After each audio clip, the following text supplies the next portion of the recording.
حزقیل چوتھا باب۔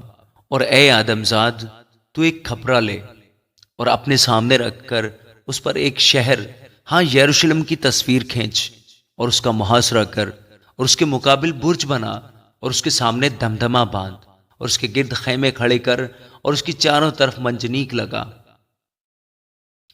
پھر تو لوہے کا ایک توا لے اور اپنے اور اس شہر کے درمیان اسے نصب کر کہ وہ لوہے کی دیوار ٹھہرے، اور تو اپنا منہ اس کے مقابل کر، اور وہ محاصرہ کی حالت میں ہو، اور تو اس کا محاصرہ کرنے والا ہوگا۔ یہ بنی اسرائیل کے لیے نشان ہے۔ پھر تو اپنی بائیں کروٹ پر لیٹ رہے، اور بنی اسرائیل کی بد کرداری اس پر رکھ دے۔ جتنے دنوں تک تو لیٹا رہے گا، تو ان کی بد کرداری برداشت کرے گا، اور میں نے ان کی بد کرداری کے برسوں کو ان دنوں کے شمار کے مطابق جو 390 دن ہے تجھ پر رکھا ہے، سو تو بنی اسرائیل کی بد کرداری برداشت کرے گا۔ اور جب تو ان کو پورا کر چکے تو پھر اپنی دہنی کروٹ پر لیٹ رہے، اور 40 دن تک بنی یہودا کی بد کرداری کو برداشت کر۔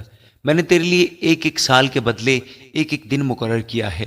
پھر تو یروشلم کے محاصرہ کی طرف منہ کر، اور اپنا بازو ننگا کر، اور اس کے خلاف نبوت کر، اور دیکھ میں تجھ پر بندھن ڈالوں گا کہ تو کروٹ نہ لے سکے، جب تک اپنے محاصرہ کے دنوں کو پورا نہ کر لے۔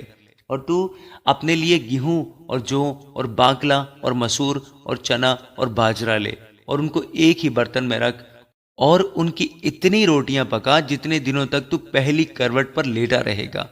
تو 390 دن تک ان کو کھانا، اور تیرا کھانا وزن کر کے 20 مسکال روزانہ ہوگا جو تو کھائے گا۔ تو گاہے گاہے کھائے گا۔ تو پانی بھی ناپ کر ایک ہن کا چھٹا حصہ پیے گا۔ تو گاہے گاہے پینا، اور تو جو کے پھلکے کھانا، اور تو ان کی آنکھوں کے سامنے انسان کے نجاست سے ان کو پکانا۔ اور خداوند نے فرمایا کہ اسی طرح سے بنی اسرائیل اپنی ناپاک روٹیوں کو ان اقوام کے درمیان جن میں ان کو آوارہ کروں گا کھایا کریں گے۔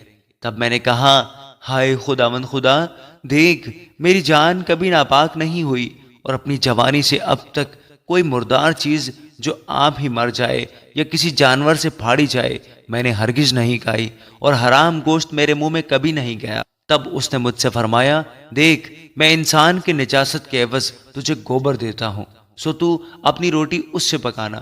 اور اس نے مجھے فرمایا کہ اے آدم زاد، دیکھ میں یروشلم میں روٹی کا عصا توڑ ڈالوں گا، اور وہ روٹی تول کر فکر مندی سے کھائیں گے، اور پانی ناپ کر حیرت سے پئیں گے، تاکہ وہ روٹی پانی کے محتاج ہوں، اور باہم سراسیمہ ہوں، اور اپنی بد کرداری میں ہلاک ہوں۔